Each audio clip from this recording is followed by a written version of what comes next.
Good morning. To begin, I'd like to thank the teams at the Tate and at Fast Forward for organizing and hosting this event and for the invitation to speak here today. Thank you.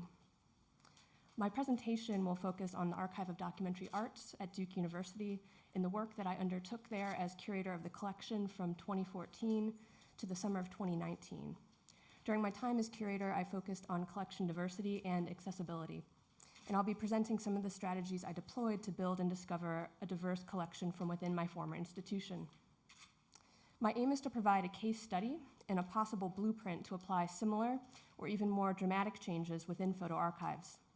I also hope to spark an examination of the usually opaque acquisitions and cataloging practices that are normalized within our field. But before I dive into my presentation further, I'd like to spend just a few minutes providing some context about the archive that I stewarded, as well as my personal methodology as a curator.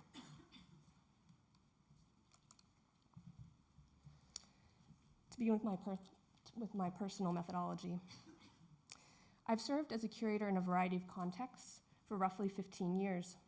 No matter where I've served, the idea of curatorial practice as a form of care and advocacy has been a constant. I've also been a practicing artist for the same amount of time. And while my training as an artist focused on history and technique, there was rarely any instruction about how to care for the work that I was making. So early on in my career, I saw the need to not only make art, but to advocate for the care and preservation of my own work and the works of other artists.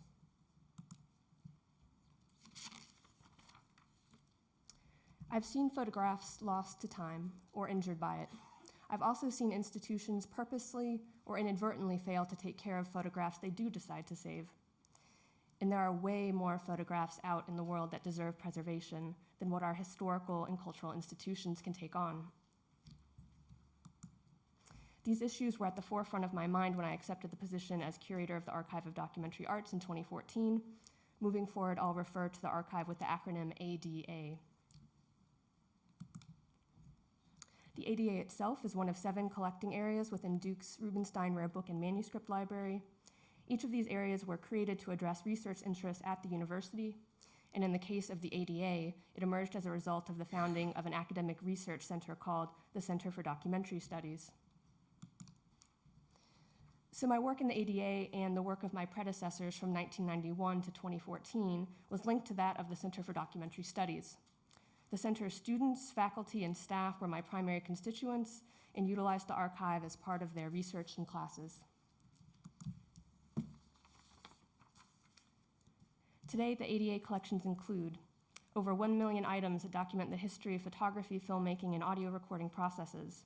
The photo collections represent over 300 artists and include single images, photo books, photo albums, portfolios of discrete bodies of work, and career-length archives with negatives, prints, and related ephemera. The ADA is vast in scope, partly due to the opportunistic nature of the library's collecting activities, but also because of how faculty, staff, and students at Duke have chosen to define what is under the umbrella of documentary. What is documentary? So this question could take up the entirety of the conference. I briefly want to mention, though, the Center for Documentary Studies' approach to answering this question. Since 1989, the center has defined their mission in the following way. The center is dedicated to capturing the reality of people's diverse experiences in our complex culture. It reflects a commitment to documenting people's daily struggles and to using varied approaches to understand the human condition. Or the slightly shorter version from 2019 reads, the center is dedicated to documentary expression and its role in creating a more just society. So the ADA has historically tried to mirror this approach. And while I'm about to define several weaknesses of the ADA collections, one of its strengths is how broadly it has defined documentary. For example, it's never been controversial for vernacular photograph collections to live alongside the work of an established artist. However, while the ADA has been successful in collecting a broad array of materials in terms of formats, it has historically struggled to live up to CDS's stated ideal of capturing diverse experiences. When I was first appointed curator in 2014, I made it my business to understand the scope of the collection, its breadth, its strengths, and weaknesses. And what I found early on was that the archive's greatest weakness has been its historic lack of diversity in terms of the artists and makers represented in the collection.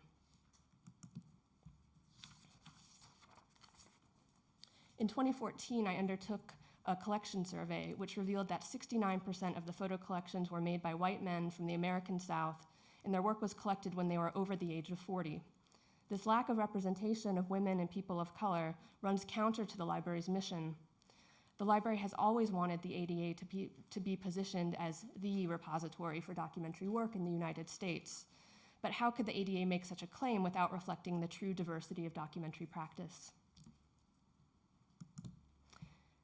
So my main objective when I was appointed curator was to make the archive live up to its stated ideals.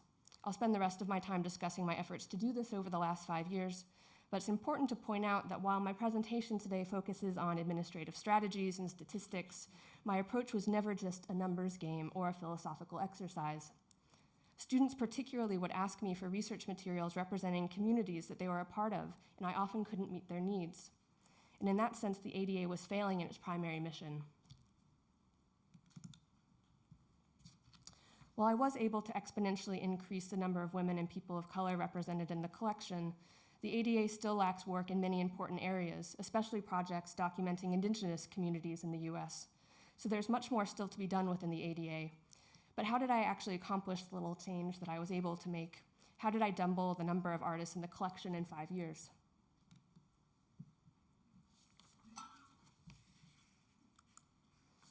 Here are the 6 priorities I set as curator. 1, to update the ADA's collection policy.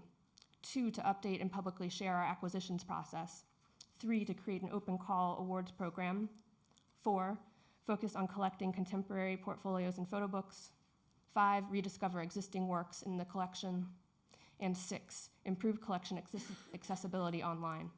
And I'll go over each of these in more detail.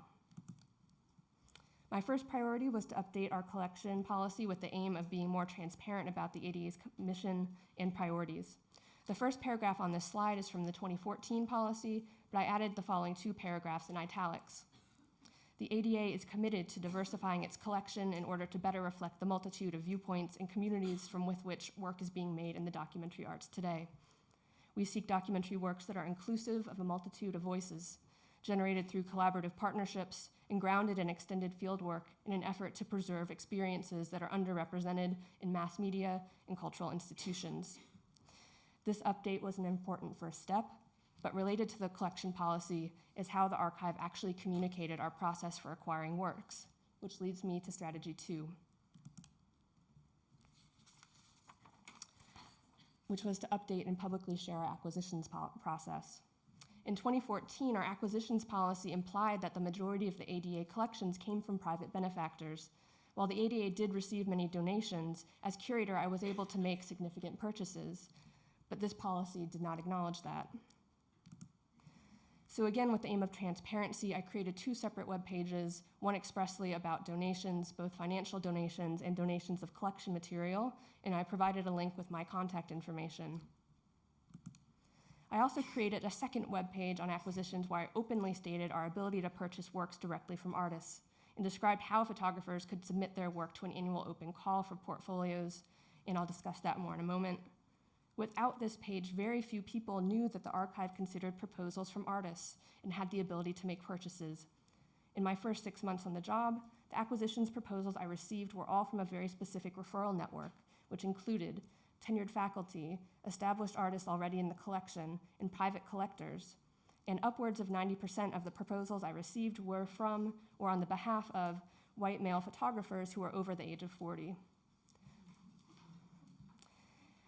So, updating and publicly sharing the ADA's true acquisitions process became a way to open up this network, and a way for me to communicate that I would review acquisition proposals, but only through a specific system that had specific criteria, which leads me to my third priority. To create an open call awards program to make purchases directly from artists. Beginning in 2015, photographers from around the world could submit a portfolio of completed work that would be considered for our permanent collection. 5 portfolios in 5 different categories were selected annually from this open call. The call for entries echoed our collection policy and states the purpose of the awards. And this is an excerpt from that call. The ADA is committed to diversifying its collection in order to better reflect the multitude of viewpoints and communities from which work is made from which work is being made in the documentary arts today. To this end, the ADA offers the following awards to acquire new works. Selected photographers receive a $4,500 honorarium to print a body of work, which will be acquired by the ADA and added to our permanent collection. And the call goes on to list the 5 categories. These are the categories from 2018. And I created these categories primarily to address the lack of representation of women, of people of color, and of emerging artists that I found through the 2014 collection survey, as well as select subject areas that we lacked.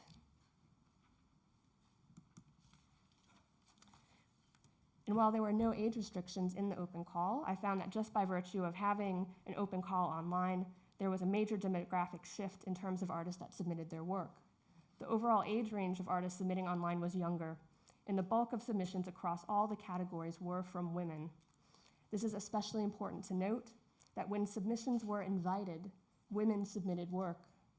Without an open call inviting submissions, less than 10% of the work that I received was created by women. I'll also note that I was able to make these purchases with existing collection budgets. I've spent I could have spent about the same amount of money each year on the closed referral network, but by making the call public, I was able to see a much more representative sample of what was going on in documentary photography right now.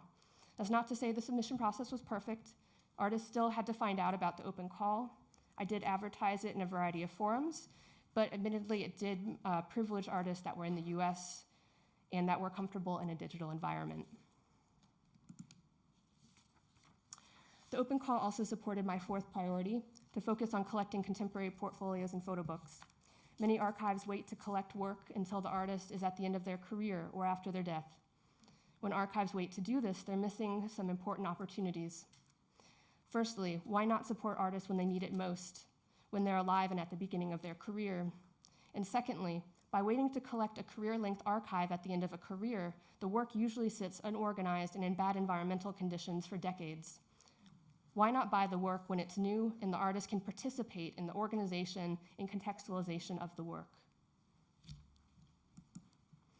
Pre-ordering and purchasing photo books is another way libraries and archives can directly support artists, increase collection diversity, and maximize purchasing power.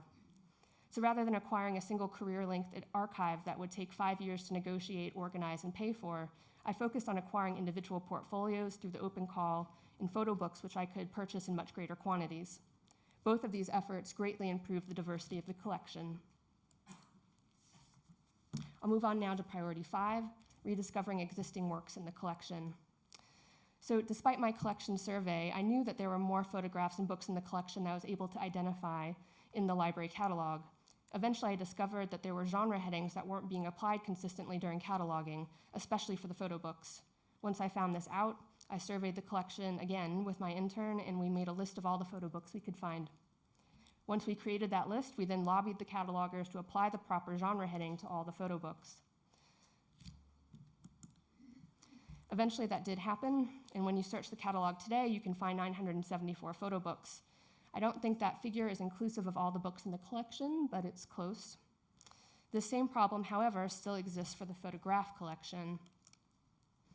For example, when I search photograph versus photographs, different results still appear in the catalog. This essentially means that researchers won't be able to discover certain collection materials even when they input a logical keyword. The stakes get even higher for errors related to individual artist names. For example, 2017 ADA Award winner Joshua Rashad McFadden uses his entire name in a professional context. I submitted his full name for cataloging, but it was truncated to just his first and last name.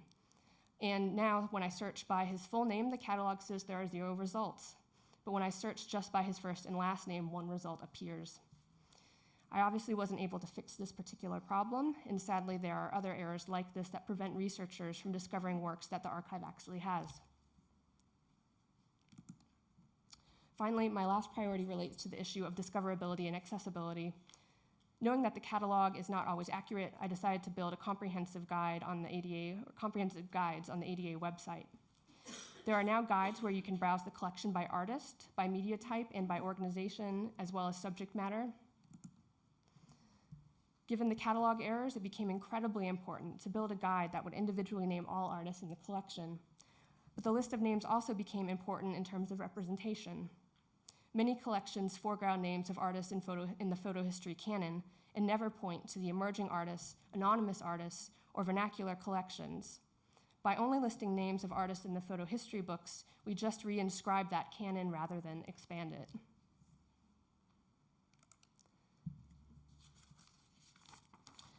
So those were my 6 priorities, and before I conclude, I want to point out that I used existing funding within the library to institute these changes. While the library was in principle supportive of my approach, they wouldn't offer additional resources for these efforts. That said, I did have a consistent budget for acquisitions and programming, and not all libraries or archives do. I was also quite privileged to be a full-time permanent staff member during my time at the ADA. My employment status was stable, and that stability gave me confidence to propose and institute these changes, and it also helped me to get buy-in from my colleagues. I also want to reiterate that equity in numbers alone was not the sole problem in the ADA. Collection surveys are just one measure, in that even if I had equalized the representation of artists in the collection, there is still much more to be done to make the collection accessible, welcoming, and transparent in its operating practices. I'll close just by saying that the critical analysis of the ADA that I just presented is in no way meant to diminish the work of my predecessors or diminish any of the works in the archive, nor is it my intention to be self-congratulatory. The work that I undertook is really just the tip of the iceberg in terms of the work that still needs to be done. That said, I do think individuals can create change from within larger bureaucratic systems, and I do hope this case study will spark discussion that might lead to further change and examination of photo archives broadly. Thank you.